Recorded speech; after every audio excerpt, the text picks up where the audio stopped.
ஓம்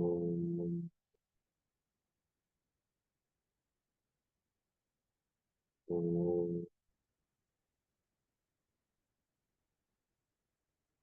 ஓம் சதாசிவசமாரம்பாம் சங்கராச்சாரிய மத்தியமாம் அஸ்மதாச்சாரிய பர்யந்தாம் வந்தே குருபரம்பராம் வந்தே குருபரம்பராம். சமஸ்த ஜன கல்யாணே நிரதம் கருணாமயம் நமாமி சின்மயம் தேவம் சத்குரும் பிரம்மவித்வரம். குருர் பிரம்மா குருர் விஷ்ணு குருர் தேவோ மகேஸ்வர குரு சாட்சாத் பரம் பிரம்ம தஸ்மை ஸ்ரீ குரவே நமः. தஸ்மை ஸ்ரீ குரவே நமः. மூகம் கரோதி வாசாலம் பங்கும் லங்கயதே யத்கிருபா தமஹம் தே பரமானந்தம் பரமானந்தம்.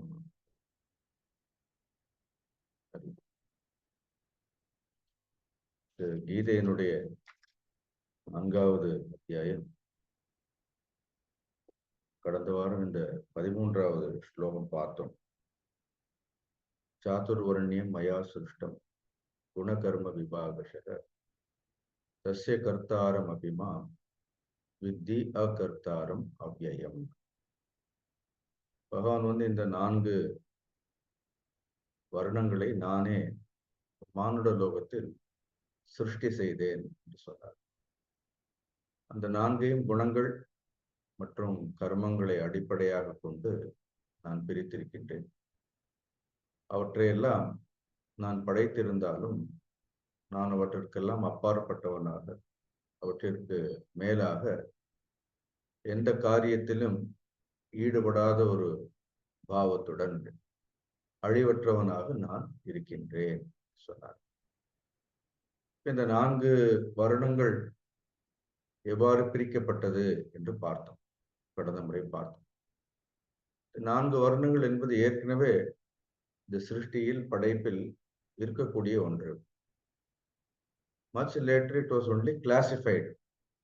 அது சில தன்மைகள், குணங்கள், இயல்புகளை எல்லாம் ஆராய்ந்து பார்த்து கவனித்து ஒரு நிர்ணயத்திற்கு வந்த பிறகு அவர்கள் ஒரு 4 பெயர்களை அதற்கு கொடுத்திருக்கின்றார்கள் என்று பார்த்தோம். கனிம உலகம் இல்லைன்னா கனிம இனம். So the world of minerals or metals. அப்புறம் தாவர இனம், விலங்கு இனம், மனித இனம் அப்படின்னு 4ஆக நாம் பொதுவாக நாம் பார்க்கக்கூடிய இந்த வேறுபாடுகளை எல்லாம் வைத்து பிரித்திருக்கின்றோம். ஒட்டுமொத்த மனித இனத்திற்கு வரும்பொழுது அந்த மனித இனத்தில் இருக்கக்கூடிய அந்த வேறுபாடுகளை எல்லாம் எடுத்துக்கொண்டு அந்த மனிதர்களுடைய இனங்களை ஒரு சௌகரியத்திற்காக அதை 4ஆக அடையாளப்படுத்தியிருக்கின்றோம். இதுல வேற எந்த ஒரு உள்நோக்கமும் கிடையாது. இப்ப மனித இனம் என்று மட்டும் எடுத்துக்கொண்டோம் என்றால், as a human beings we all are equivalent. ஒரு மனித இனம் என்று எடுத்துக்கொண்டோம் என்றால், திருமூலர் என்னைக்கே சொல்லியிருக்கார், ஒன்றே குலம் ஒருவனே தேவன். இருக்கு திருமூலரே சொல்லியிருக்கிறார். மனித இனம் அப்படிங்கிறது ஒரே இனம்தான். That way we all are equal, but we all can't equally do the same. ஆனால் நாம் ஒரே இனமாக இருந்தாலும் நாம் எல்லோரும் ஒரே காரியத்தை நம்மால் செய்ய முடியாது.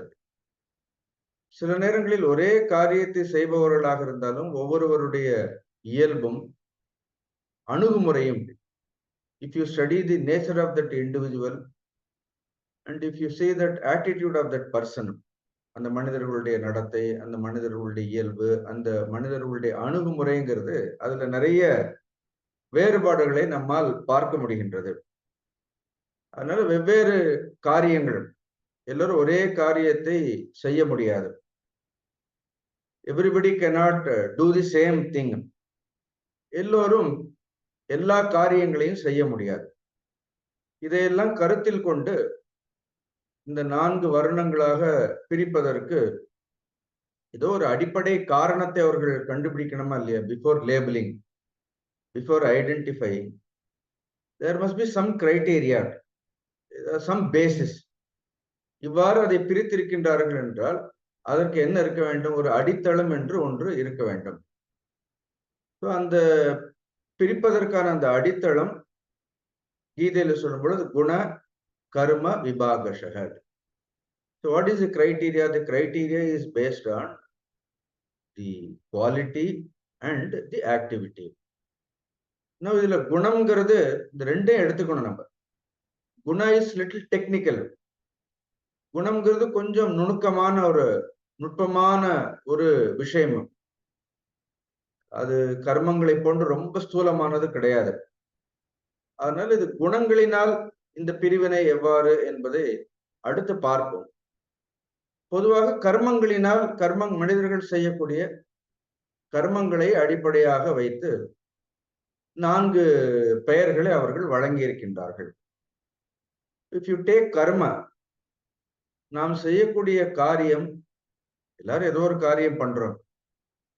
அது எவ்வளவு பெரிய காரியமாக இருந்தாலும், எவ்வளவு சிறிய காரியமாக இருந்தாலும், if you have to complete that particular task successfully, அந்த கர்மத்தை நிறைவாக முழுமையாக அதை வெற்றிகரமாக நாம் செய்து முடிக்க வேண்டும் என்றால் அந்த கர்மங்களுக்கு என்று சில அங்கங்கள் இருக்கின்றது. See, there are various parts in karma. அந்த கர்மத்திற்கு என்ன உண்டு? பல அங்கங்கள் தேவைப்படுகின்றது. Even the karmas are split into various parts. இந்த கர்மத்தினுடைய எல்லா அங்கங்களும் ஒருங்கிணைந்து முழுமையாக செயல்பட்டால்தான் அந்த கர்மத்தை நாம் முடிக்க முடியும். I just repeat, கர்மம் பெரிய கர்மமாக இருந்தாலும் சிறிய கர்மமாக இருந்தாலும் அந்த கர்மத்தை நாம் வெற்றிகரமாக செய்து முடிக்க வேண்டும் என்றால் அந்த கர்மத்தை செய்யக்கூடிய வெவ்வேறு அங்கங்கள் எல்லாம் ஒருங்கிணைந்து முழுமையாக செயல்பட்டால்தான் அந்த கர்மத்தை நம்மால் நினைத்தபடி செய்ய முடியும். இது கர்ம சித்தாந்தம். உதாரணத்திற்கு இந்த உடல் எடுத்துட்டோம்னா இந்த உடலிலேயே என்ன இருக்கின்றது? உடல்னு பொதுவாக ஒரு வார்த்தை சொன்னாலும் கூட இந்த உடலிலேயே வெவ்வேறு அங்கங்கள் இருக்கின்றது. ஒரு காரியத்தை செய்து முடிக்க வேண்டும் என்றால் இந்த உடலில் இருக்கக்கூடிய எல்லா அங்கங்களும் அந்த காரியத்தை செய்யும் பொழுது ஒருங்கிணைந்து செய்தால்தான் அந்த காரியத்தை முழுமையாக செய்ய முடியும். But there are various parts are there. Now each part is named differently. இப்ப தலைன்னு சொல்றோம், இப்ப கால்னு சொல்றோம். இப்ப எது உயர்ந்தது எது தாழ்ந்ததுன்னு ஏதாவது சொல்ல முடியுமா? சொல்ல முடியாது. எனக்கு தலைவலி வந்தா நான் அப்போலோ ஹாஸ்பிட்டலுக்கு போவேன். ஆனா எனக்கு கால் வலி வந்தா நான் பெருசா கவலைப்பட மாட்டேன்னு நான் சொல்ல மாட்டேன். இது pain is a pain. So we give equal importance for every part. See, இதைதான் வேதங்கள் சொன்னது ரொம்ப அழகாக சொல்லும் பொழுது பிராமணோ சியமுகம் ஆசீத் பாகூரா ஜன்யக்ருதः ஊரு ததஸ்ய த்வைஷः பத்வியாகம் சூத்ரோ அஜாயத சந்திரமா மனசோ ஜாதக சக்ஷோ சூர்யோ அஜாயத முகாதிந்திரஸ்சாக்னிஸ்ச பிராணாத் வாயுரஜாயத நாப்யா ஆசீத் அந்தரிக்ஷம். There is a beautiful poetry, the most poetical way. நல்ல ஒரு கவித்துவமாக இதையெல்லாம் ரொம்ப அழகாக சொன்னார்கள். பட் அவர் அண்டர்ஸ்டாண்டிங் வாஸ் லிமிட்டெட். ஆனால் அதை நாம் முழுமையாக புரிந்து கொள்ள முடியவில்லை.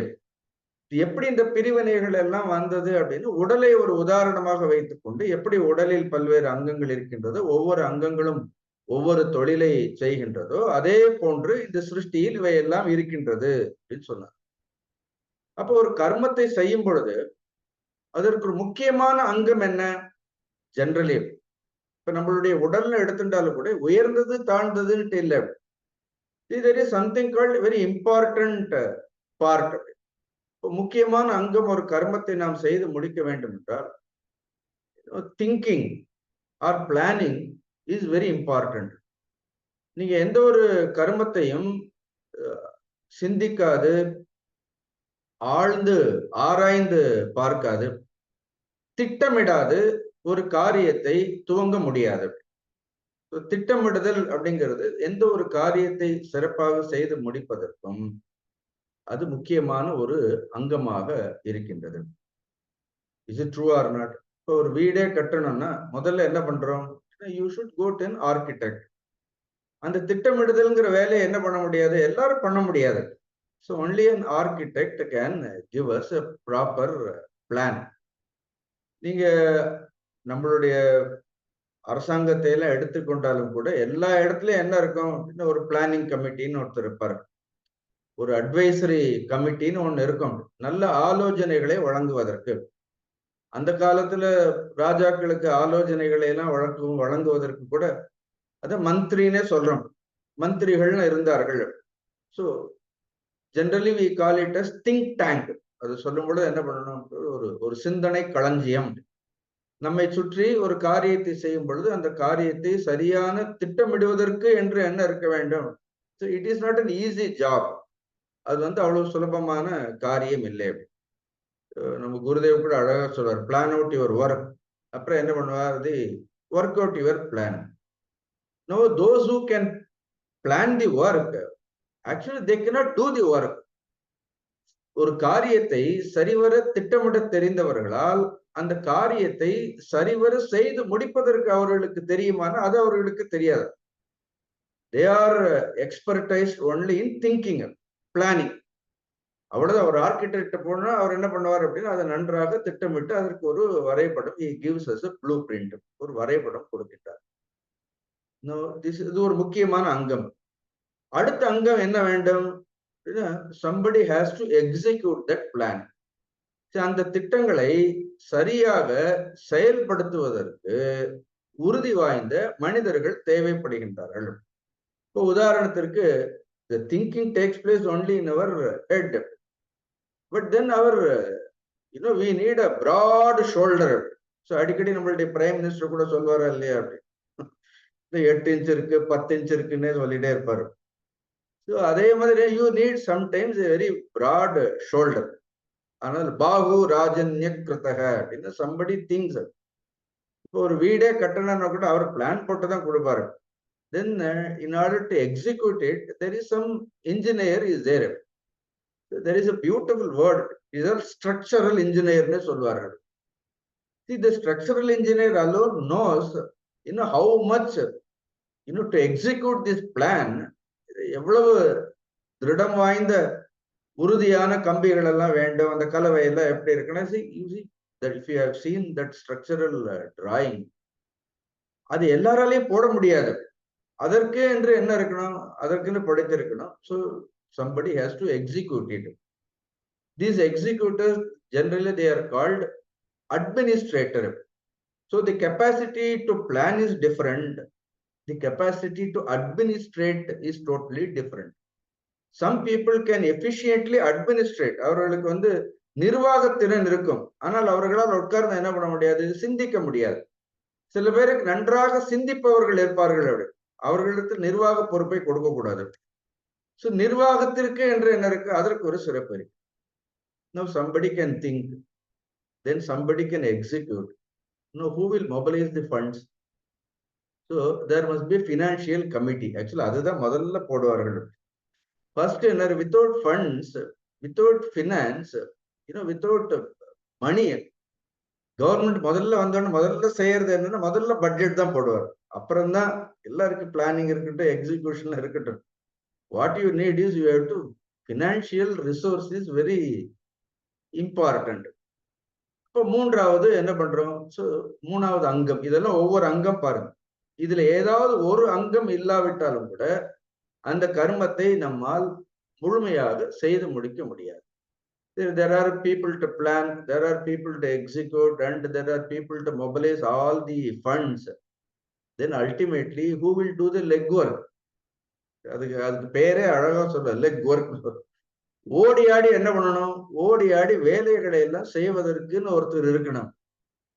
கடைசியில அவர் இல்லைன்னா என்ன, அந்த ஓடி ஆடி வேலைகள் செய்பவர்கள் இல்லைன்னா எவ்வளவு நாம பணம் கொடுத்தாலும், எவ்வளவு நாம் திட்டமிட்டாலும், நாம எவ்வளவு ஒரு காரியத்தை செய்து முடிக்கக்கூடிய செயல்திறன் இருந்தாலும், ஆக்சுவல் டூவர்ஸ், ஒரு கட்டிடத்தை கட்டி முடிப்பதற்கு ஆர்கிடெக்ட் எவ்வளவு திறமை வாய்ந்தவராக இருந்தாலும் கடைசியில என்ன, ஒரு கொத்தனார்ல இருந்து என்ன சித்தாள்னு சொல்றோம், அவர்கள் இல்லைன்னு, if they don't do that leg work, அவ்வளவு காரியங்களை அவர்கள் செய்யலைன்னா அந்த கட்டிடத்தை என்ன பண்ண முடியாது, செய்து முடிக்க முடியாது. Unfortunately, in this there is no superiority or no inferiority. Everybody is doing their own job. All are equally important. All are not equal. ஒரே காரியத்தை செய்ய முடியாது. But as a human beings, they are all equal. But they all do different kinds of work. இப்போ கர்மம்னு எடுத்துட்டு அந்த 4 அங்கங்கள் they are inevitable. அது வந்து தவிர்க்க முடியாது. அப்ப இந்த 4 அங்கங்களுக்கும் என்ன பண்ணிருக்கிறார்கள், they have given a name. ஒரு பெயரை கொடுத்திருக்கின்றார்கள். Those who think, those who plan, they are called Brahmanas. அதற்கு வந்து கொடுக்கப்பட்டிருக்கக்கூடிய பெயர் என்ன, பிராமணர்கள். Their job is only to think, only to plan. And those who efficiently execute it, யார் அதை வந்து நல்ல நிர்வாக திறமையோடு அதை செயல்படுத்தக்கூடியவர்கள் இருக்கின்றார்களோ அவர்களுக்கு பெயர் என்ன கொடுத்திருக்கின்றோம் அப்படின்னு, க்ஷத்திரியர்கள் அப்படிங்கக்கூடிய பெயர் கொடுத்திருக்கின்றோம். It is only an identity, it is a label. அப்புறம் பணம் வேண்டும், செல்வம் வேண்டும். அந்த செல்வம் உடையவர்களை, அதை மட்டும் கவனிப்பவர்களே, பண விஷயங்களில் மட்டும் கவனமாக இருப்பவர்களை நாம் என்ன சொல்றோம், வைஷ்யர்கள் சொல்றோம். கடைசியில் என்ன, எல்லா காரியங்களையும் ஓடி ஆடி எல்லா வேலைகளையும் செய்பவர்களை நாம் என்ன செய்கின்றோம், எல்லா வேலையும் செய்பவர்களை அவர்களுக்கு கொடுக்கப்பட்டிருக்கக்கூடிய பெயர் என்ன, சூத்ரர். அவ்வளவுதான். எப்படி பிராமண, க்ஷத்திரிய, வைஷ்ய, சூத்ர என்பது மனிதர்களுக்கு கொடுக்கப்பட்டிருக்கக்கூடிய பெயர் கிடையாது. மனித இனத்தில் ஏற்படுத்தப்பட்ட பிளவோ பிரிவினையோ கிடையாது. அவர்கள் செய்யக்கூடிய கர்மங்களுக்கு கொடுக்கப்பட்டிருக்கக்கூடிய ஒரு அடையாளம். Now you remove all the names for all practical purpose. இல்லை எங்களுக்கு இந்த பிராமண, க்ஷத்திரிய, வைஷ்ய, சூத்ர இந்த பெயரெல்லாம் எங்களுக்கு பிடிக்கவே இல்லை. யூ கீப் ABCD வச்சுக்கோங்க. பட் இந்த 4 இல்லாமல் இருக்க முடியுமா? இந்த 4 கிளாசிபிகேஷன்ஸ், 4 பிரிவினைகள், 4 அங்கங்கள் இல்லாமல் இருக்க முடியாது. அப்ப யார் யார் எந்தெந்த காரியத்தை திறம்பட செய்து முடிக்கக்கூடிய ஆற்றல் இருக்கின்றதோ அவரவர்களிடத்தில் அந்தந்த காரியத்தை தான் ஒப்படைக்க முடியும். இதுதான் சாணக்கிய நீதியம். யோ எஸ்மின் கர்மணி குஷலக தஸ்மின் ஏவ யோக்தவ்யக. there is sutra also. சாணக்கியரே சொல்லியிருக்கார், யோ எஸ்மின் கர்மணி குஷலக. யார் யார் எந்தெந்த கர்மங்களை செய்வதற்கு திறமை இருக்கின்றதோ அவர்களுக்கு தஸ்மின் ஏவ கர்மாணி கர்த்தவிக, அவரவர்கள் அந்தந்த கர்மங்களை தான் செய்ய வேண்டும். இது எப்படி படித்திருக்கிறார்கள்? இதை வந்து கர்ம விபாகத்தின் மூலமாக இதெல்லாம் கொடுத்திருக்கின்றார்கள். இதுல என்ன தவறு இருக்கின்றது? இதுல ஒரு தவறும் கிடையாது. So this is called கர்ம விபாகம். திஸ் பிராமண, க்ஷத்திரிய, வைஷ்ய, சூத்ரங்கிறது இப்படிதான் திஸ் இஸ் ஆல் நேபிள்ட். இதுல உயர்த்தி தாழ்த்தி இது பலமுறை சொல்ல வேண்டிய அவசியம் கிடையாது. இது வெறும் கர்மங்கள் மட்டும் கிடையாது. இந்த கர்மங்களோடு என்ன செய்திருக்க வேண்டும், அதே மாதிரியான குணங்களும் இருக்க வேண்டும் அவர்களுக்கு. அந்தந்த கர்மங்களை செய்பவர்களுக்கு அந்தந்த குணங்களோடு பொருந்தியவர்களாக இருக்க வேண்டும். அப்ப குண விபாகம்னு ஒண்ணு இருக்கின்றது. இப்ப குணம்னு வந்தால் நமக்கு எல்லாருக்கும் தெரியும், சத்துவம், ரஜஸ், தமஸ். இதுல 3 குணங்கள் தான். ஆனா குணங்கள் 3, ஆனா வர்ணங்கள் எப்படி இருக்கின்றது? வர்ணங்கள் பார்த்தோம்னா 4ஆக இருக்கின்றது.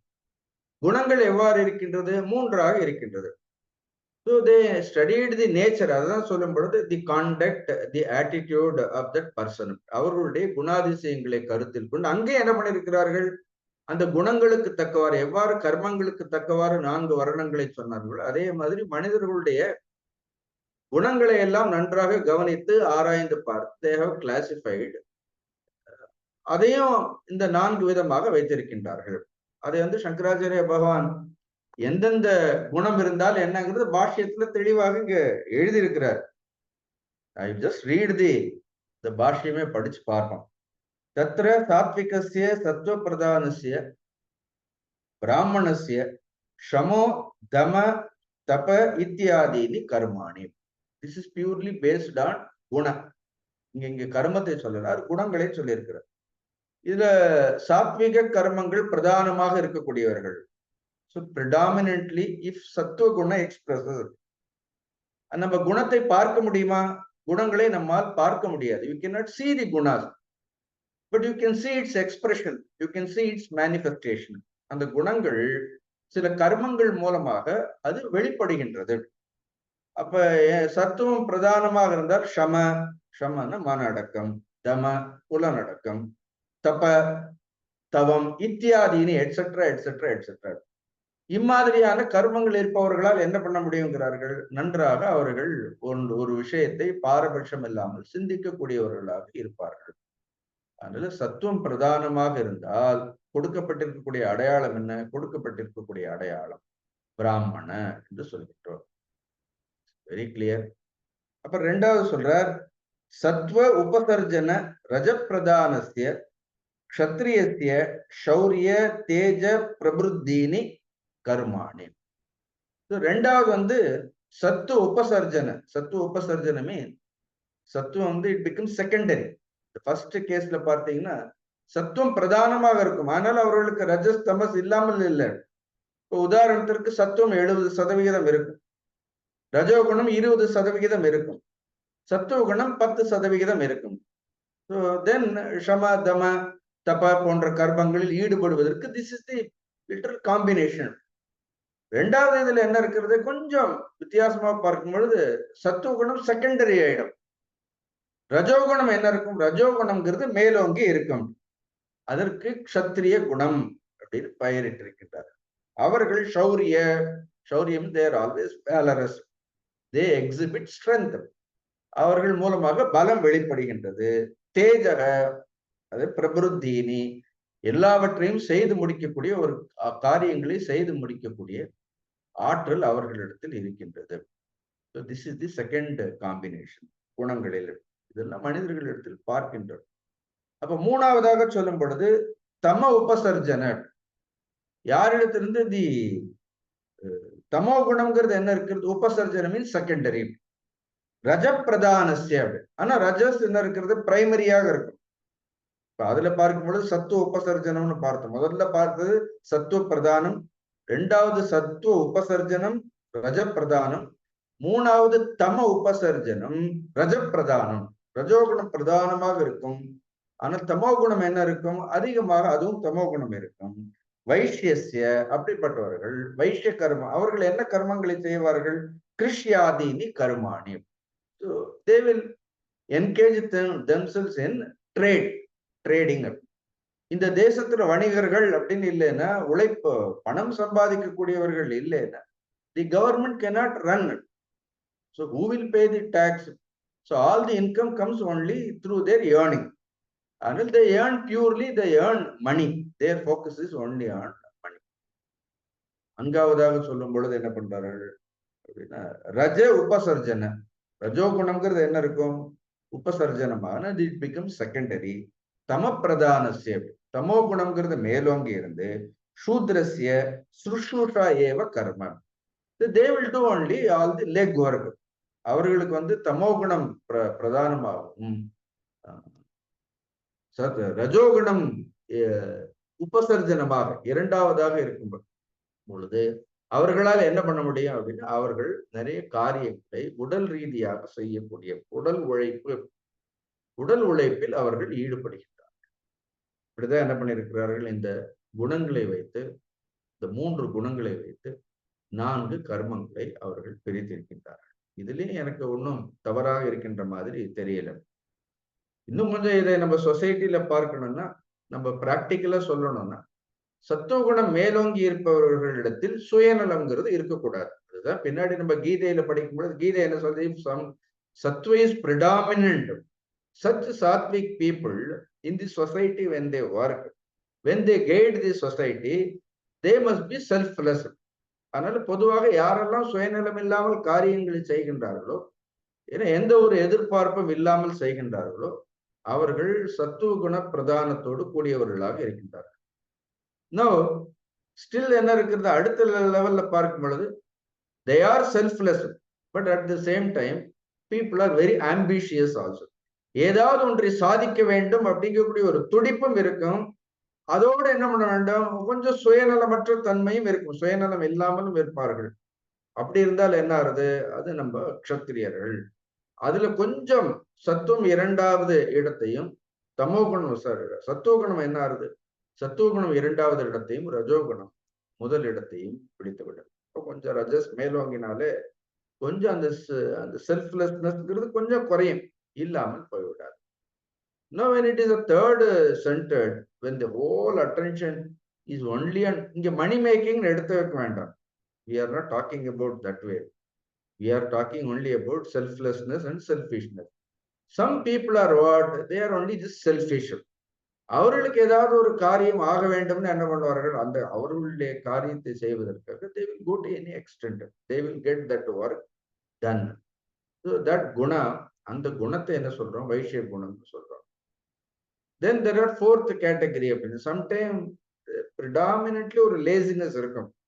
All the time they need some kind of a motivation. யாராவது அவர்களை தூண்டிக்கொண்டே இருக்க வேண்டும், ஊக்கப்படுத்திக் கொண்டே இருக்க வேண்டும். ஆலசிய, நித்ர, பிரமாத, these gunas are predominantly if they manifest, இதெல்லாம் வெளிக்குண்ட குணங்கள் மேலோங்கியதாக இருந்தால் இதை நாம இப்படி கூட எடுத்துக்கொள்ளலாம்.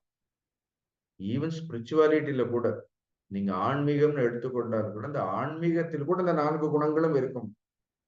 சுத்தமான சத்துவத்தோடு இருக்கக்கூடிய சாதகர்கள் இருப்பார்கள். இது எல்லா இடங்களிலும் என்ன பண்றோம், எல்லா இடங்களிலும் இது தேவைப்படுகிறது. அதனால குணங்களை வைத்து, கர்மங்களை வைத்து எவ்வாறாக இந்த 4 வர்ணங்கள் பிரிக்கப்பட்டிருக்கின்றது தெளிவாக சொல்லப்படுகின்றது. இப்ப இந்த 4 கர்மங்களும் 4 குணங்களுமே இதெல்லாம் எதற்காக சொல்றார் பகவான், சாதுர்வர்ணே மயா சிருஷ்டம். Please understand, they are meant only for dharma samsthapanarthaya. So dharma samsthapanam in order to integrate the society, ஒரு சமூகத்தை ஒருங்கிணைக்க வேண்டும் என்றால், in order to maintain the social fabric, ஆங்கிலத்தில் அதை சொல்லும் பொழுது இந்த சமூகம்ங்கிறது என்ன, இந்த சமூகம்ங்கிறது it is a well knit society. இது எல்லோரும் கூடி எல்லோரும் கலந்து இருக்கக்கூடிய அற்புதமாக ஒரு நெய்யப்பட்ட ஒரு அழகான ஒரு சமூகம். Dharma samsthapana means we have to protect, we have to maintain this social fabric. We should see that we should not disturb it. அப்ப அதுல மனிதர்கள் எந்த அளவிற்கு, அப்ப எல்லாருமே இந்த 4 கர்மங்களை செய்பவர்கள் கூட எப்படி இருக்கணும், ஓரளவு அவர்களிடத்தில் சுயநலம் என்பது இருக்கக்கூடாது. எந்த மனிதர்களிடத்திலும் சுயநலம் என்பது இல்லாமல் இருந்தால் அங்க என்ன ஆகும், தர்ம சம்ஸ்தாபனார்த்தாய வந்துடும். We can easily establish the dharma in the society to the extent people exhibit this quality of selflessness. சமுதாயத்தில் இருக்கக்கூடிய எல்லாரிடத்திலும் சுயநலம் மேலோங்கி இருந்ததாக இருந்தால் the entire humanity will become only shudras.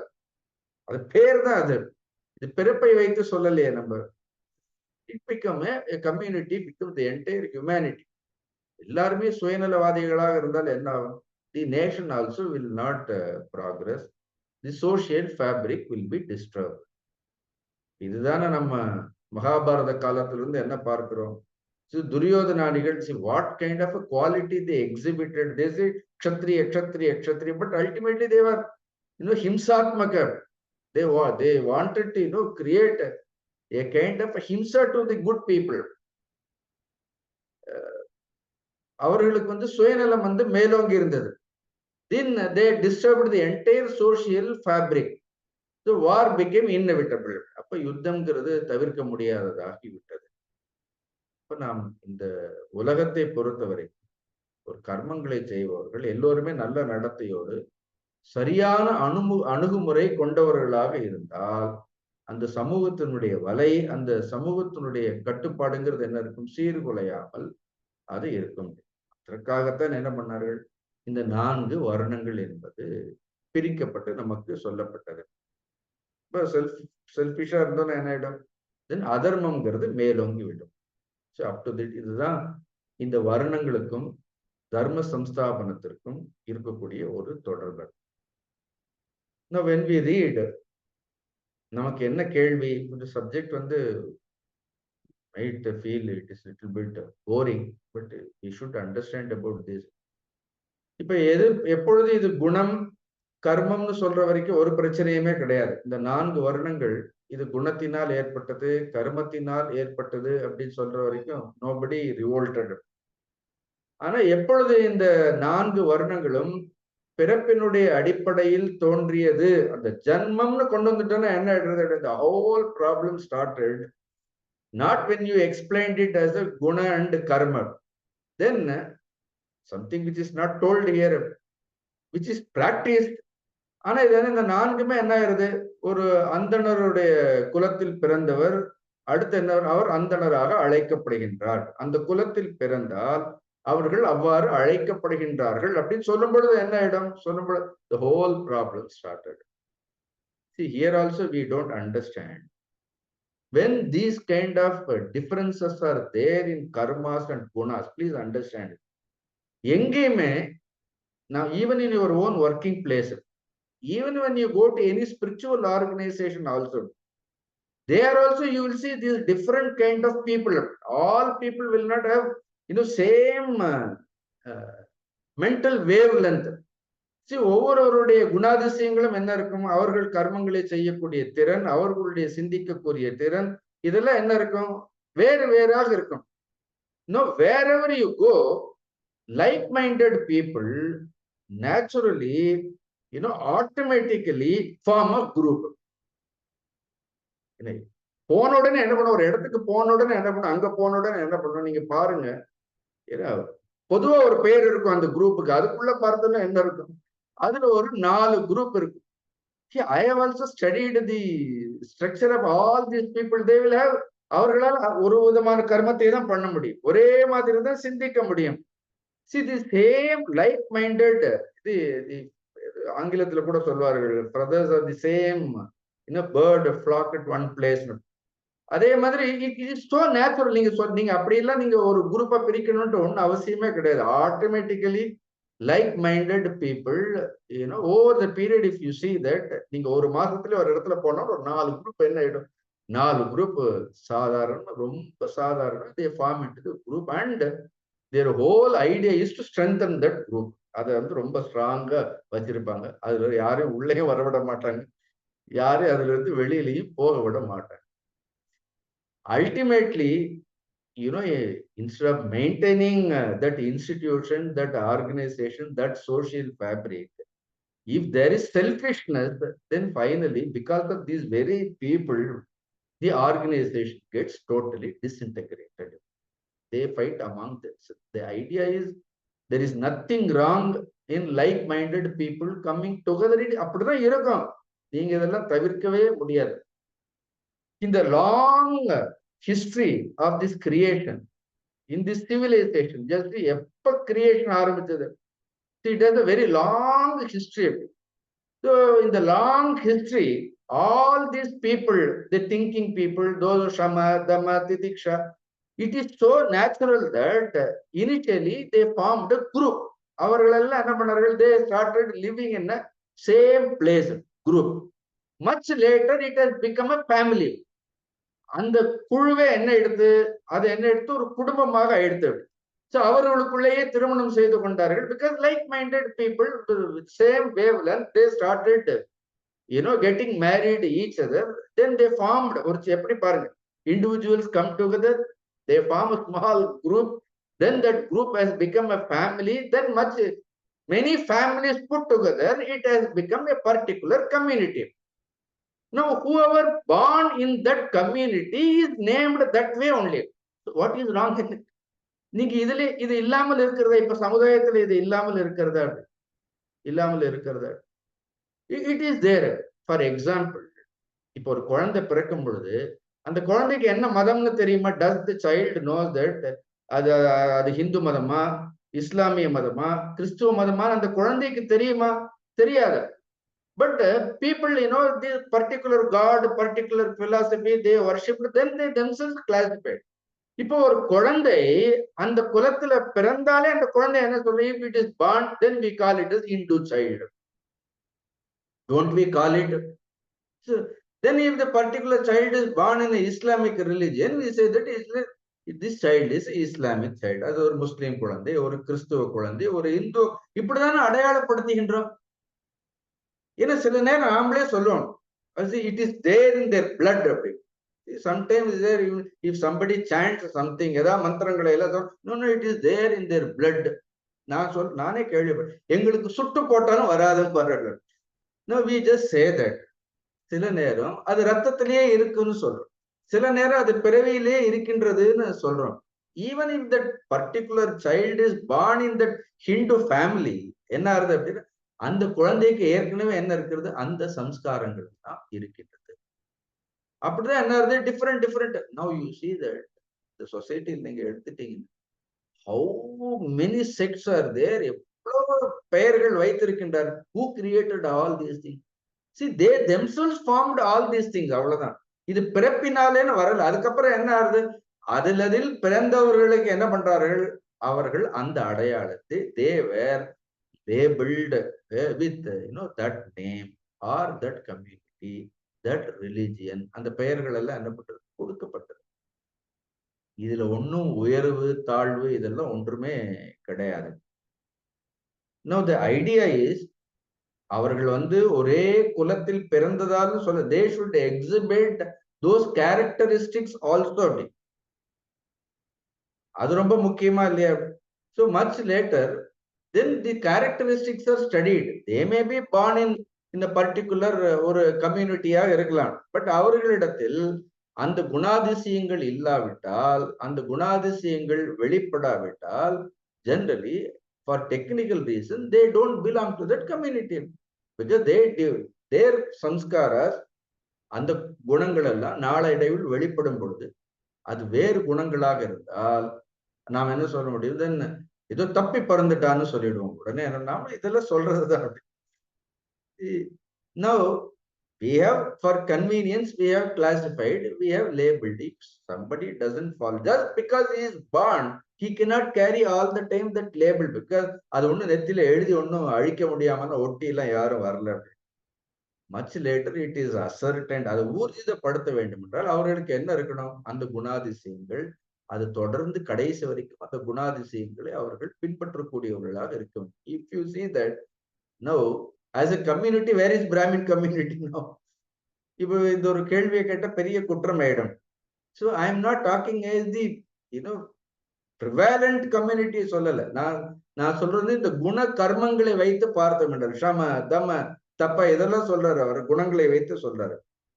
கர்மங்களை வைத்து சொல்லும் பொழுது அதற்கு ஏற்ற மாதிரி திட்டமிடுதல், சுயநலம் இல்லாமல் இருத்தல், இதெல்லாம் பார்த்து predominant அப்படி ஒரு, if this is what the world needs, this kind of a community more. But today all that is totally, this social fabric is disturbed. So இதெல்லாம் ஏற்படுத்தி வைத்திருந்திருக்கிறார்கள், ஒரு வசதிக்காக இதெல்லாம் இருக்கின்றது. Sometimes some people are born in a particular community, but they don't exhibit that quality. Now பிரகலாதனை எடுத்துப்போம்.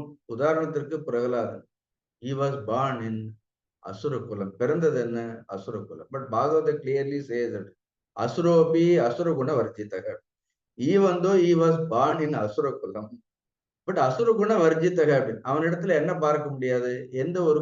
Now how do you classify him? Now can we classify him by his own birth? He is not classified. அப்ப கிளாசிபிகேஷன்ங்கிறது என்ன இருக்கிறது, அசுரக அப்பி, அசுர குலத்துல தான் பிறந்திருக்கிறார், அசுர குண வர்ஜித.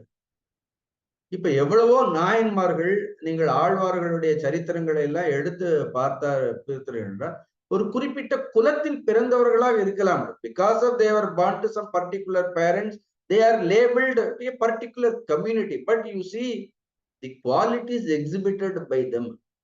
அவர்கள் மூலமாக வெளிப்பட்ட குணாதிசயங்களை எல்லாம் வைத்து பார்த்தோம் என்றால் predominant அவர்களுடைய குணங்கள் கர்மங்கள் தான் என்ன ஆகுது, அவர்களை ஒரு குறிப்பிட்ட பிரிவினை சார்ந்தவர்கள், அந்த classification, then only that particular name holds good for them. இல்லைன்னா சும்மா நாம ஒரு பெயரை சொல்லி அழைப்பதனால என்ன கிடையாது, எந்த ஒரு பிரயோஜனமும் கிடையாது. Sometimes the varnas also undergo the changes. These classifications also will change. If man changes, மனிதர்கள் மாற மாற என்ன ஆகும், இதுக்கு நான் நிறைய உதாரணங்கள் சொல்லிட்டே போகலாம். Now Vishwamitra is the greatest example. He was born in a Kshatriya community. Then he saw Vasishta. Vasishta பார்த்தோட என்ன எடுத்தா, he wanted to become like Vasishta. Though he was born in a Kshatriya community, much later, because of his austerity, because of his shama, dhamma, when he start all these qualities started manifesting through him. He rose to the level of a Brahmarishi. Brahmarishi ஆனாரு. So it is possible. அதனால ஒரு ஒரு ஒரு குலத்துல பிறந்ததாலே கடைசி வரைக்கும் அதே அடையாளத்தோடயே இருக்கணுங்கிற அப்படியெல்லாம் ஒரு அவசியமும் கிடையாது. He can change. Now what was Parashurama? Parashurama was born to a Jamadagniya. As a community, if you see that, he was born in a Brahmana community. But then பிறந்த உடனே கையில என்ன எடுத்தாரு? ஒரு அந்த பரஷு வச்சுட்டு என்ன பண்ணாரு? Throughout his life, he exhibited only a Kshatriya quality. A Varna was changed. What happened to all these Dronacharya, Kripacharya, all these people, all that we see. அதனால சொசைட்டியில் இந்த கிளாசிபிகேஷன் எல்லாம் ஏதோ வெறும் பிறவி வைத்து மட்டும் இல்லை. Like-minded people came together. Now I will tell you, important என்ன, முக்கியமானது என்ன, இதையெல்லாம் நம்மளால் தவிர்க்கவே முடியாது. ஒவ்வொருத்தருக்கும் ஒவ்வொரு குணாதிசயங்கள் இருக்கின்றது. ஒவ்வொரு கர்மங்களை செய்யக்கூடிய ஆற்றல் ஒவ்வொரு மனிதனிடத்திலையும் இருக்கு. Ultimately, for the benefit of the society, each one, should offer, surrender his own quality for the betterment of the society. Instead of fighting, ஏதோ சண்டையிட்டு கொண்டு இவர்கள் கடைசி வரைக்கும் even these politicians, so they wanted to maintain this இந்த பிரிவினைகளை இதை வைத்துதான் என்ன ஆகுது, அவங்களுக்கு பழப்பே இதை வச்சுதான் நடக்கிறது. ஐடியா இஸ், நாம் எந்த குணங்கள் உடையவர்களாக இருந்தாலும் எந்த கர்மங்களை செய்பவர்களாக, if I can think properly, I should surrender the thinking, the capacity to think for the betterment of the society. Now, if I cannot think, I can only work, I should surrender my work along with that person who is thinking only for the betterment of the society. Then only the dharma samsthapana is possible. இப்ப தேசங்கள்ல கூட நீங்க பார்த்தீங்கன்னா, வளர்ந்த தேசங்கள் அப்படின்னு சொல்றோம். there is a classification. சொல்றோம் இல்லையா, டெவலப்டு கண்ட்ரீஸ்னு சொல்றோம். then there are developing countries-னு சொல்றோம், வளரக்கூடிய நாடுகள் இருக்கு. then there is sometime we call third world countries. then some countries are labeled as rich countries, some are poor countries. ஏன்னா ஏழ்மையில் இருக்கக்கூடிய நாடுகள், இதெல்லாம் எல்லாமே இந்த கிளாசிபிகேஷன்ஸ்ல எல்லா இடங்களிலும் பரவி இருக்கு. Idea is, we must sink all the differences. When we come together and work, a prosperous, a fragrant society can be created. Now, Guruji Tejomayanji ஒரு சின்ன அழகான உதாரணம் கொடுப்பாரு. When can you call it as coffee? Coffee, milk should surrender its own quality. A sugar should surrender its own sweetness. A coffee should surrender its own quality. இப்ப இந்த மூணு சேர்ந்து வந்தது, அதுக்கு பேர் என்ன அர்த்தம்? அதுக்கு பேர் நடுவில் கொஞ்சம் வேணா தண்ணி வேணா விட்டுக்கலாம். See, if all these, அதுல என்ன இருக்கிறது? அந்த காஃபியை எடுத்துட்டா சாதுர்வர்ணியம் மயா சிருஷ்டம், the one who says that, இந்த சாதுர்வர்ணியம் அதுலயே இருக்கிறதா இல்லையா? See, if each one doesn't give up its own quality, if it surrender its own ability, see, even a product cannot be created. A better product cannot be created. If something predominant, ஒரே பாலா இருந்தா அது காஃபின்னு சொல்ல முடியாது, ஒரே டிகாஷனா இருந்தாலும் என்ன சொல்ல முடியாதுன்னு சொல்ல முடியாது, எல்லாம் பர்ஃபெக்டா இருக்கணும். அப்படி ஒரு காஃபி எல்லாம் ப்ராபப்ளி என்னால மட்டும் தான் போட முடியும்னு நினைக்கிறேன், உதாரணத்துக்கு சொல்றேன். Otherwise even in this proper combination ஒரே மாதிரி நம்மளால செய்ய முடியல. Now Ishvara demands, this kind of perfection is expected out of man. சில நேரங்கள் இந்த 4 வேலையை ஒருத்தரே செய்ய வேண்டியதா இருக்கிறதா இல்லையா? அப்படி ஒரே மனிதரே இந்த 4 வேலைகள், எல்லாருக்கும் அந்த 4 வேலைகளை செய்யக்கூடிய திறமையும் கிடையாது. See, not all are meant for everything.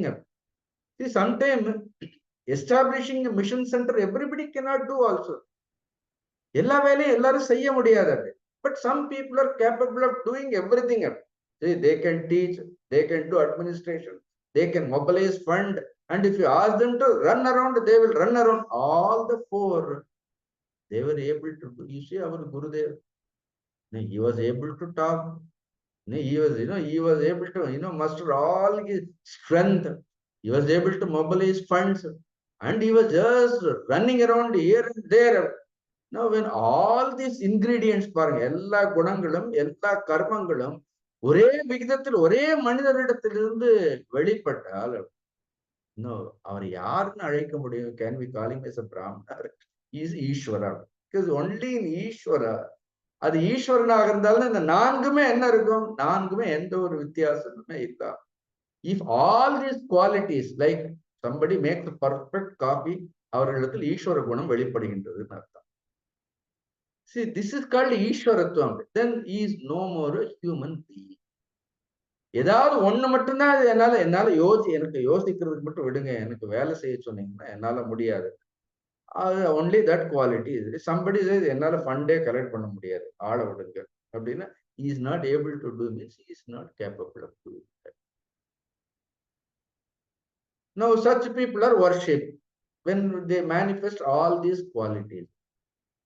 எல்லா காரியத்தையும் செய்ய முடியவர்களா உட்கார்ந்து நான் பேசுறேன், நேரம் கழிச்சு I have to do some other work, I have to cook, I have to clean the utensils, all that. See, if I have to maintain, I should possess all the quality. இப்படிதான் இதெல்லாம் form ஆயிருக்கிறது. சாதுர்வரண்யம் மயா சுஷ்டம் குண கர்ம விபாகம். எவ்வளவு அழகாக இருக்கிறது பாருங்க.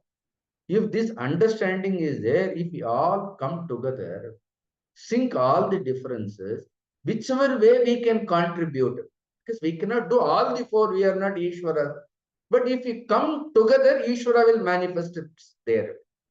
எல்லாரும் அந்த இடத்தில் ஒன்றிணைந்து நம்மளுடைய வேறுபாடுகளை எல்லாம் களைந்து ஒரு காரியத்தை செய்தோமென்றால், you will see the manifestation of Ishvara in that work. Ishvara himself can do, but he wants all of us to come together. அதனால எங்கே யஜ்ஞம் இருக்கிறதோ அங்கேதான் பிரம்மம் இருக்கின்றதுன்னு 3வது ஸ்லோகத்துல நான் தெளிவாக பார்த்தோமா இல்லையா? தெளிவாக பார்த்தோம். It is such a beautiful classification. சாதுர்வர்ண்யம் மயா சுஷ்டம் குணகர்ம விபாகம். பகவான் says தஸ்ய கர்த்தாரம் அபி மாம் அகர்த்தாரம் அவ்யயம். இது ஏற்கனவே நான் சொன்னேன். It is already there, but these classifications are all only made. See, these system is there. இதெல்லாம் ஏற்கனவே இருக்கின்றது. This classification is also there. Then we should only choose. இப்போ ஒரு யூனிவர்சிட்டி இருக்கும், அந்த யூனிவர்சிட்டினா என்ன இருக்கிறது? பகவானே சொல்றார். இந்த 2வது அர்த்தம் என்ன? ஒண்ணு என்ன அப்படின்னா, I only classified. 2வது அர்த்தம் என்ன? Even if you think that I have created all these things, yes, I have created it, but you have only chosen it. அகர்த்தாரன், say, I have not forced you to choose it. I have created. நான் ஒரு college உருவாக்கினேன், ஒரு university உருவாக்கினேன். அந்த யூனிவர்சிட்டியில ஒரு maths department, maths படிக்கிறவங்க maths படிக்கலாம், பிசிக்ஸ் படிக்கிறவங்க பிசிக்ஸ் படிக்கலாம், கெமிஸ்ட்ரி படிக்கிறவங்க கெமிஸ்ட்ரி படிக்கலாம், இன்ஜினியரிங் வேணும்னா என்னது? I have created. It is all created by me, no doubt. He says that yes, I am the creator, but I am not forcing you to choose to become a doctor or an engineer or a botanist or a, see, that is your choice. ஆனால் ஒரு இந்த 4 வர்ணங்கள் இருந்தால் அந்த ஜீவன் போய் என்ன இருக்கிறது? அதனுடைய குணங்களுக்கும் கர்மங்களுக்கும் ஏற்றவாறு என்ன இருக்கு? It just chooses a particular class. அது தேர்ந்தெடுக்கின்றது. பகவான் சொல்றார், that freedom is given to you. It is given to us. Yes, kartaram. Even if you label me, I am the doer. Yes, I am the doer. I only created. Oh, but யார் தேர்ந்தெடுத்தார்கள்? தேர்ந்தெடுத்தது வந்து நம்மளுடைய choice, நாம தானே தேர்ந்தெடுக்கின்றோம். Therefore he says akarta. So I am not the doer. Please understand, since I am not the doer, very important, a small spiritual message is kept there. Whenever you don't become a doer, you become eternal. See the equation part. Akartaram, therefore I am avyayam. See, whenever you think that you are doing it, you are responsible for everything. நாம் தான் எல்லாவற்றிற்கும் காரணம் என்று எப்பொழுது நாம் கர்த்தாவாக மாறுகின்றோம், அப்போ உள்ள என்ன வந்துடுது? ஒரு நோக்கம் வந்து விடுகின்றதா இல்லையா? அப்போ பகவான் இந்த 4 வர்ணங்களை சிருஷ்டிக்கும் பொழுது அவருக்கு என்ன கிடையாது? எந்த ஒரு உள்நோக்கமும் கிடையாது. இதெல்லாம் உயர்ந்தது, இதெல்லாம் தாழ்ந்ததுன்னு பகவான் என்ன பண்ணல? எங்கேயும் வரல. See, much later I am just telling you for an academic interest. People are always after power. Power. See, this thinking and administration holds major power. So they thought they are the powerful people. If I can think and if I can execute, if somebody can think and execute, then entire power. அதுதான் என்ன நினைத்தார்கள்? அவர்கள் தான் அது ஒரு சக்தியினுடைய, ஒரு ஆற்றலினுடைய ஒரு மையமாக நினைத்து கொண்டார்கள். புரிந்தது உங்களுக்கு? Even today you see that when you say power னு சொன்னோனே என்ன ஆகுது? People want, you know, that political power. Then they started looking down at other people. மற்றவர்களை எப்படி பார்க்க ஆரம்பித்தார்கள்? This is the mistake consciously done by the people. There was a time, if you are doing shama, dhamma, இதெல்லாம் இருந்தா people automatically respected you. They revered you.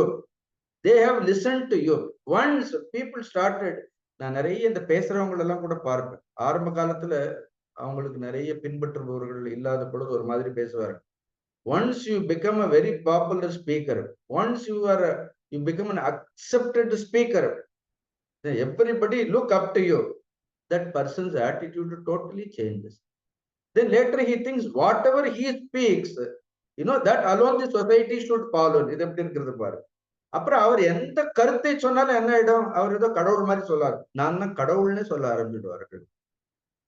See, these people, when they had all the shama, dhamma, uparati, society respected them, revered them.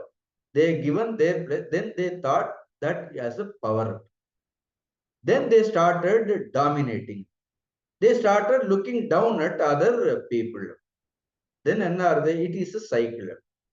Then they were all, after some time, when you think you are powerful, this is the problem. நாம் ஆற்றல் வாய்ந்தவர்கள்னு நாம் நினைக்கும் பொழுது என்ன இருக்கும்? அந்த ஆற்றலை குறைப்பதற்கு, அந்த ஆற்றலை எதிர்ப்பதற்கு a equal force will rise in this society. Because ஒருத்தரால பவரை எப்பொழுது என்ன பண்ண முடியாது? டாமினேட் பண்ண முடியாது. Then other people came up.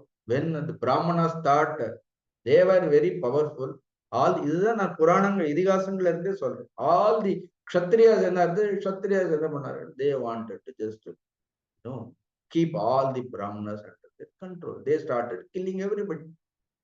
Then somebody like Parashurama came, he started killing all the, இதெல்லாம் என்ன இருக்கு? When women are suppressed, உள்ள என்ன இருக்கு? Suddenly society என்ன ஆகும்? Because of out of that suppression, some revolution will come.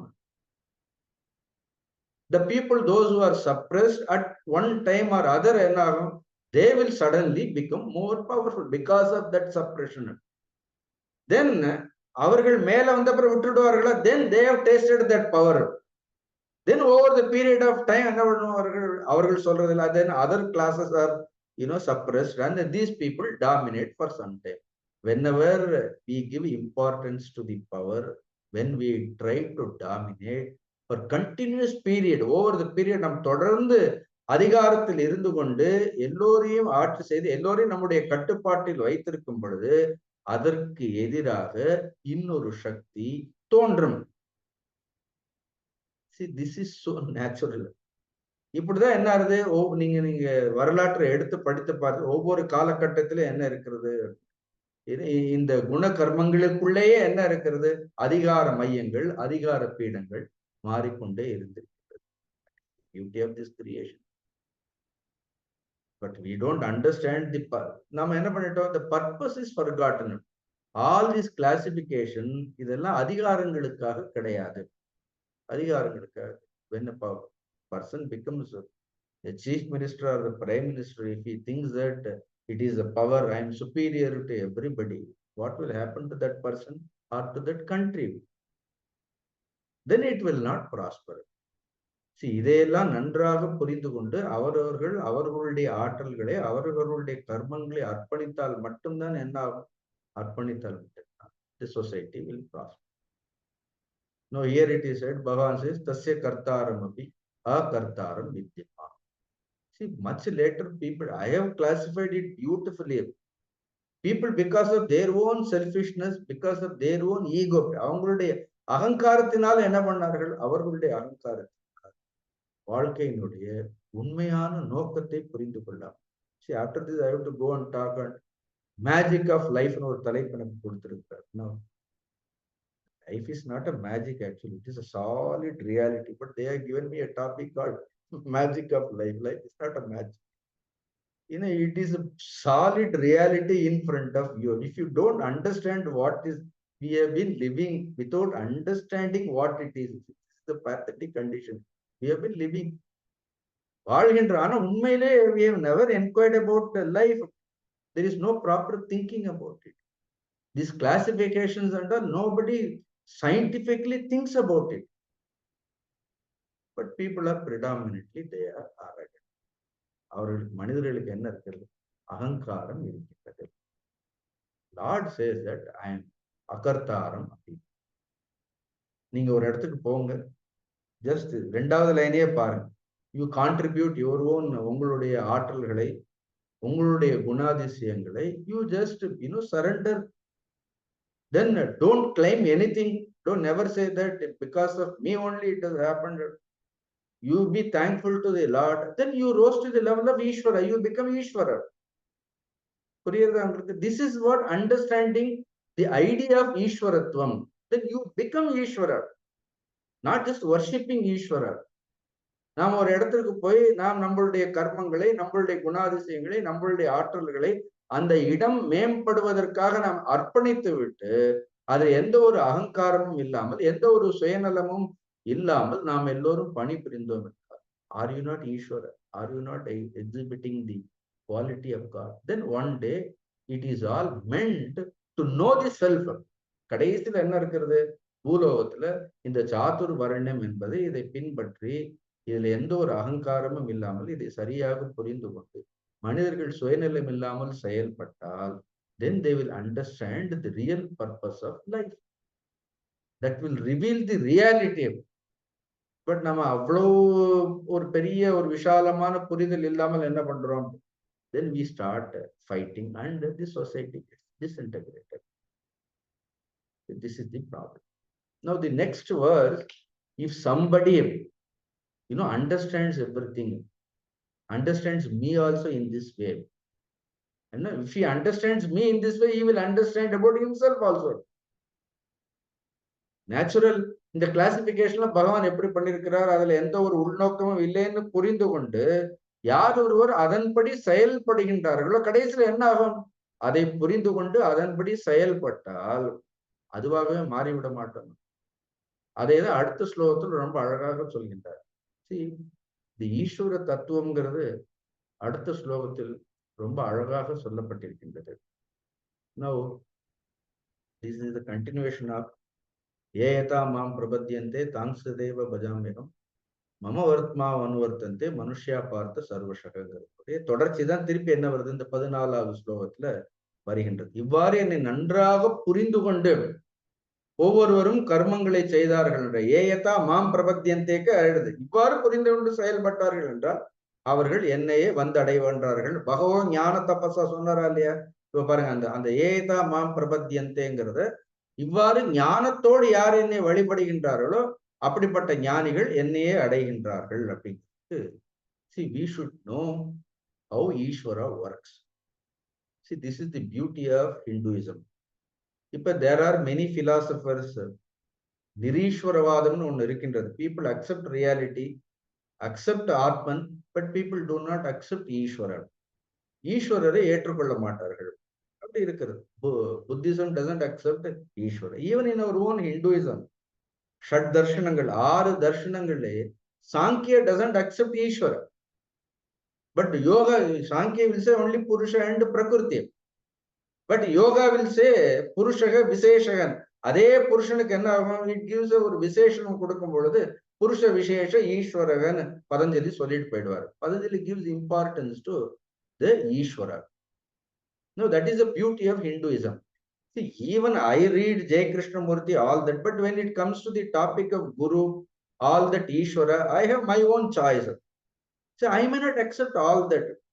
As long as the reality point is concerned, absolute reality is concerned, I may accept it. Otherwise, I am trained to believe in Ishvara. I am trained to believe in the idea of the Guru. It suits me. எனக்கு தேவையாது. ஆனா அந்த ஈஸ்வரத்துவத்தைங்கிறது என்ன பண்ணணும்? You should understand it properly. See, sometimes these people, அது வேண்டவே வேண்டாம் சொன்னது என்ன காரணம்னா, அங்கேயே என்ன ஆகுது? அதை புரிந்து கொள்வதற்கு பதிலாக அந்த கடவுளையே வைத்து என்ன பண்றோம்? We started fighting on God himself. Is better என்ன ஆகுது?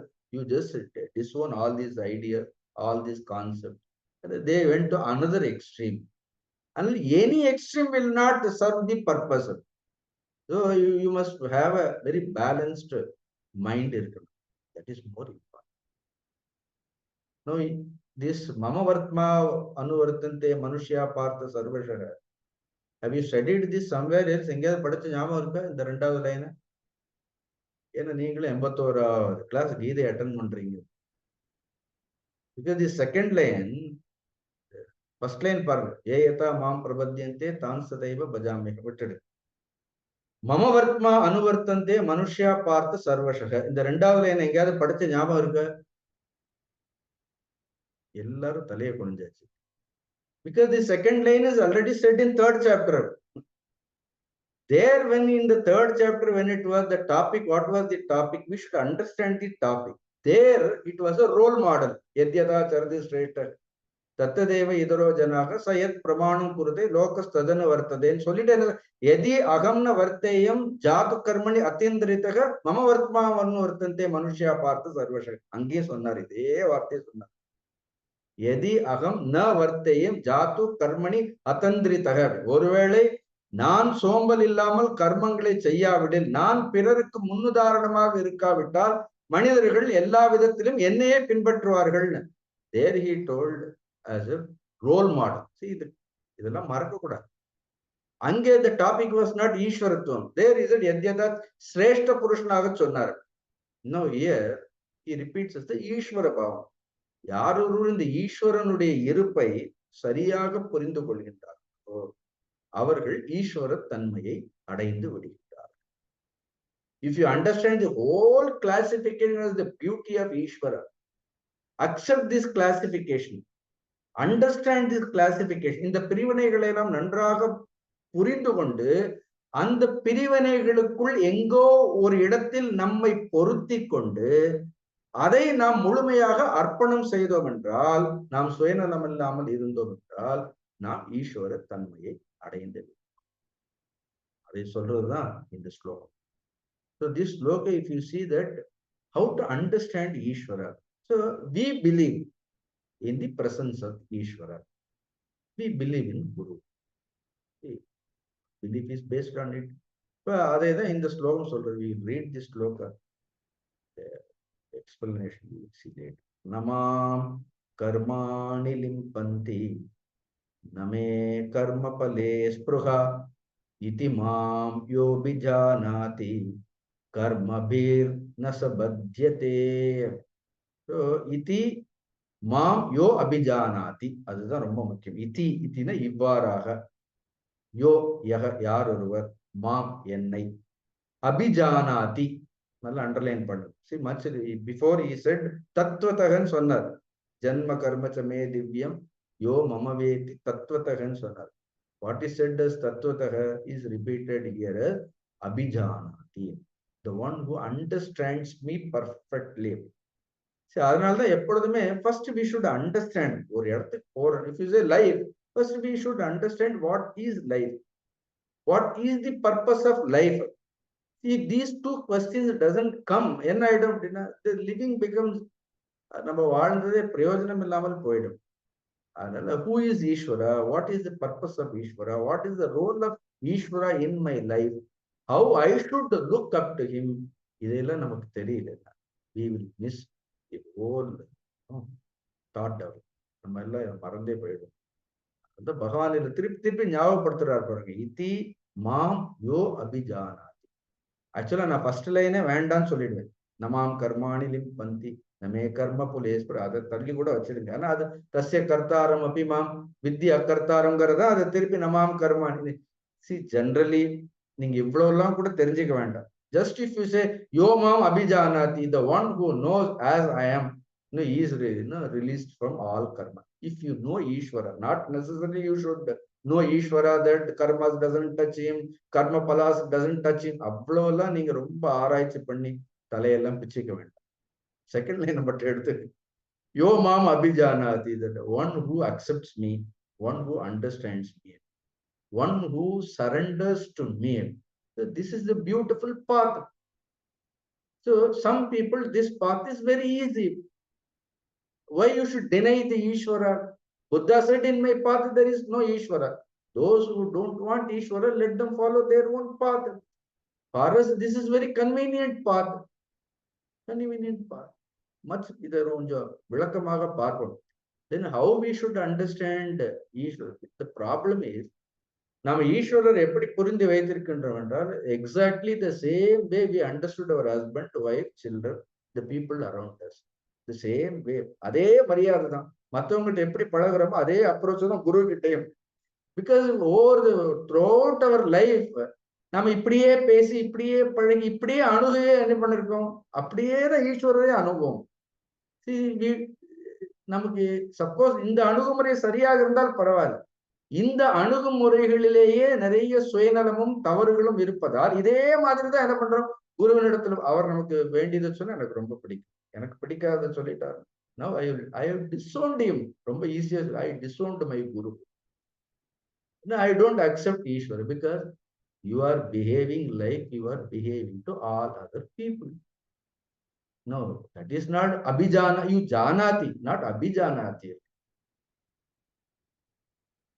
அதனால்தான் ஒரு குருவை நாம் சரியாக புரிந்து கொள்ள வேண்டும் என்றால், ஒரு ஈஸ்வர தத்துவத்தை நாம் உள்ளபடி புரிந்து கொள்ள வேண்டும் என்றால், முதலில் you should start from your own life. Your own approach with all others, if that is taken care, then you will understand who is Ishvara. அப்பொழுதுதான் நம்மால் ஈஸ்வரனை உள்ளவாறு புரிந்து கொள்ளும். எவ்வளவு ஒரு நெருக்கம் இருக்கிறத பார்த்தீங்கன்னா, நம்ம மனிதர்களோடு பழகுவதற்கும் கர்மங்களை செய்வதற்கும் இறைவனை புரிந்து கொள்வதற்கும் எவ்வளவு நெருக்கமான தொடர்பு இருக்கின்றது பாருங்க. இல்லைன்னா இங்க எப்படி புரிந்து கொள்கின்றோமோ, இப்படி எப்படி காரியங்களை செய்கின்றோமோ, அதே மாதிரி ஈஸ்வரிடத்திலும் குருவினிடத்திலும் we approach in the same way like we are approaching all others. You take care of this approach, you change here, naturally என்ன ஆகும்? Your approach with the God also changes. So it is a beautiful sloka. See, Om Purnamada Purnamidam Purnamudachyate Purnasya Purnamadaya Purnameva Vasishyate. Om Shanti Shanti Shanti. Harihi Om Shri Guru Harihi Om.